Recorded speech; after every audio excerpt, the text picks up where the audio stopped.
Hey everyone! Now I've been building things since I was a teenager, but my tools have always been a hodgepodge of random stuff I found along the way or picked up on the cheap. Yeah, it's not pretty. Eventually, I began to appreciate having a smaller set of quality tools that were well built and packed in a lot of functionality. A few weeks ago, I picked up this Veto TP-LC service tech pouch, which was the final piece of the puzzle. It's really well built and has an incredible amount of organization so I can find what I need fast. Beyond this core set of tools, I'll grab power tools, saws, clamps, and bigger things as needed, but this makes me much more efficient when I can grab it and go. Let's go through this bag by task, starting with screws and bolts, since that's probably the majority of what I wrangle day to day. My favorite screwdriver is this Wera Kraftform Kompakt because it feels great in my hand and has a smooth ratchet mechanism to efficiently drive fasteners with minimal effort. And the handle has storage for all the common bits I need, and the magnetic tip holds them really well. Along the back, I have 4 Wiha insulated screwdrivers to keep me safe when dealing with electricity. There's a 4.5 and 6.5 millimeter flathead and Phillips size 1 and 2. These are lightweight, comfortable, and really strong, which is good because these get used for prying and when I need to apply more force than I can with a ratcheting screwdriver. For smaller fasteners, I have 4 Kraftform precision screwdrivers from Wera. There's a 1.8 and 3.5 millimeter flathead and a size 0 and 00 Phillips. These are super light and comfortable to use and are great for working on electronics and changing batteries and toys. On the right side of the bag, I have this Milwaukee stubby screwdriver that has storage for bits in the handle. This one isn't as comfortable as the Wera, and the bits can be hard to remove, but it's worth having if I need to get into tight spaces. Although these tools cover a lot of ground, there are cases where I need to work with Torx, square head, and sockets. That's where the Wera Tool Check Plus comes in. I'll admit I thought this was an overpriced toy for the longest time, but man, this is a great kit. It is a large set of high-quality 1/4-inch bits behind this hinged door that cover anything you'd ever need. On the left is a small driver handle that I use more than my stubby because it's so compact. There's also this nice locking bit holder that I can use in different tools. Between these, I can tackle pretty much any screw I come across day to day. I seriously missed having a cordless drill in this kit to drive screws and drill pilot holes efficiently, but my Ryobi 18-volt driver was way too large to fit. I looked around at a lot of options and ended up picking up this Dremel electric screwdriver.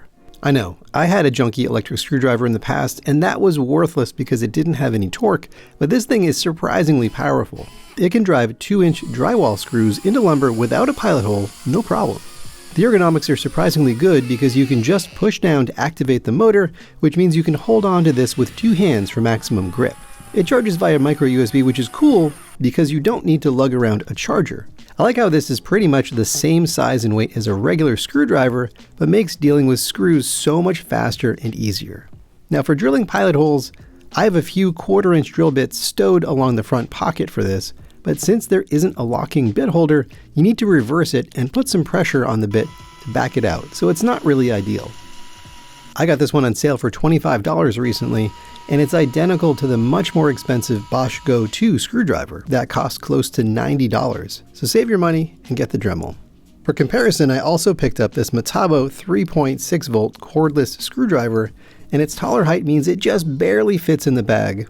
This has more features like a locking bit holder, light, 2 speeds, dual batteries, and can pivot into a pistol grip for more control, but costs close to $70. In my test, it pretty much had the same power as the Dremel and tends to overheat faster when driving screws. It also has a very bulky charger compared to the USB cable.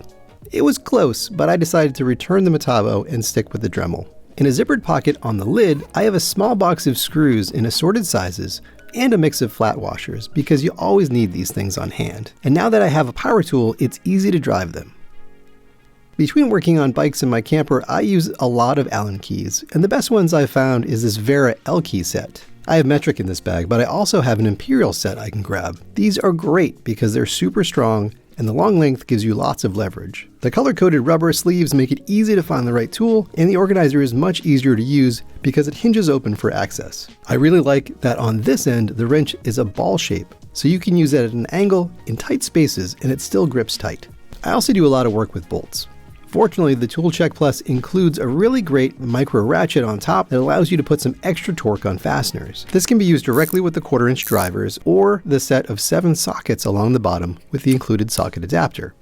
I went with the metric set that covers size 5.5 to 13 millimeters, but they make an imperial set too. So what if I need to work on a larger bolt than 13 millimeters? Well, I have a set of these gear wrench quad box ratcheting wrenches for that. They're cool because each wrench covers 4 sizes of bolt with a clever 2-sided design. The smallest wrench covers size 8, 10, 12, and 13 millimeters. The medium covers sizes 9, 11, 14, and 15 millimeters, and the large covers sizes 16, 17, 18, and 19 millimeters. There's a tiny flip switch to choose the ratchet direction, and they're super smooth and provide a good amount of torque. If you need to work on an even larger bolt or something that needs an open-ended wrench, I have this Knipex 10-inch pliers wrench that can open up to 52 millimeters with a slick adjustment button. Their smooth, parallel jaws and lever system applies a ton of force with minimal effort and won't chew up fasteners like traditional channel locks would.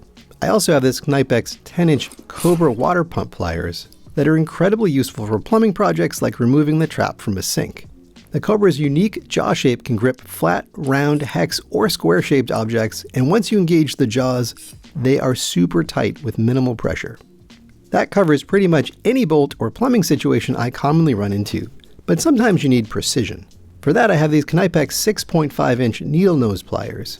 I use these constantly and like that there's an integrated wire cutter. Speaking of cutting wires, this pair of Knipex 6.25-inch diagonal cutters are pretty much indispensable. They cut through wire, thin metal, and heavy plastic like zip ties like butter. For cutting rope, cardboard, and plastic, I have this Milwaukee fastback folding utility knife. I was tight on space, so I don't have scissors in this bag, but between the cutters and utility knife, I don't really miss them.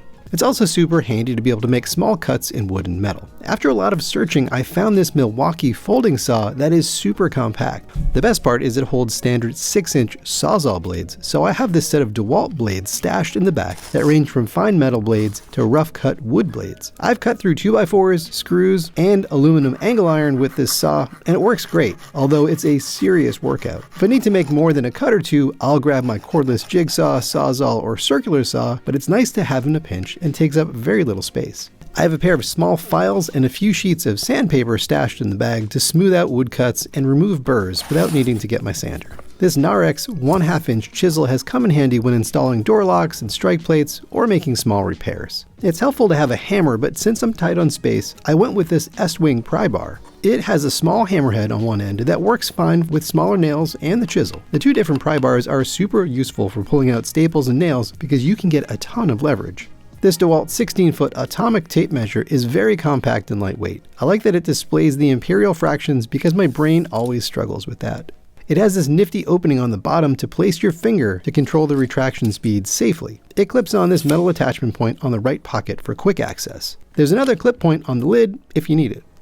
A measuring tape is good for shorter dimensions, but I recently picked up this laser measuring tape on Amazon. This is perfect for quickly getting the dimensions of a room, roof height, or distance to objects outside. I found it's really accurate, and the built-in laser is helpful for pointing out things too. I keep this small level in the back pocket that I use when hanging pictures or shelves. There's also room back here for a bunch of zip ties, Velcro pads, and the sandpaper. In the right pocket, there's a Milwaukee marking pen that's basically a Sharpie, and a small LED flashlight.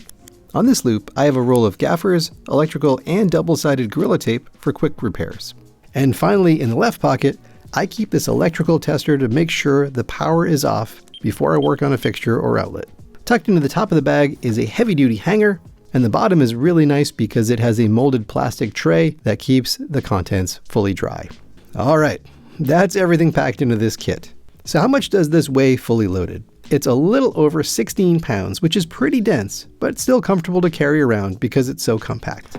A few years ago, I made a video on my micro toolkit I built around the Leatherman Surge that added the bit extension and bit kits, saw blades, micro ratchet, socket drivers, small measuring tape, and other items inside a camera case to create something very functional but extremely compact. The Surge kit weighs around 1.8 pounds, so it's clearly too heavy to strap on your waist as an EDC, but it's perfect to leave in the car or kitchen drawer for quick, on-the-spot repairs. I had some people comment, at this point, why not just start bringing a real toolkit? But even though I worked hard to make this new hand tool kit as minimal as possible, it's still 10 times heavier than the Leatherman Surge kit. Sure, I could reduce the tools a bit to maybe get down to 10 pounds, but that's still way too big and heavy to toss in a glove box. That's why I think there's a place for both kits, and each is optimized for different jobs. Overall, I am really loving this new Veto tool bag because of its incredible organization. They have lots of different options to choose from, and I can see why it's so popular with people in the trades. Alright, so my goal in this video is to give you ideas on what kinds of tools might be useful and how to organize them to get as much utility in a small package. Hope you found this interesting and got a few ideas out of it. Everyone has lots of opinions on tools, so let me know what you think in the comments. How could I make this kit even better? Thanks for watching, everyone. Till next time.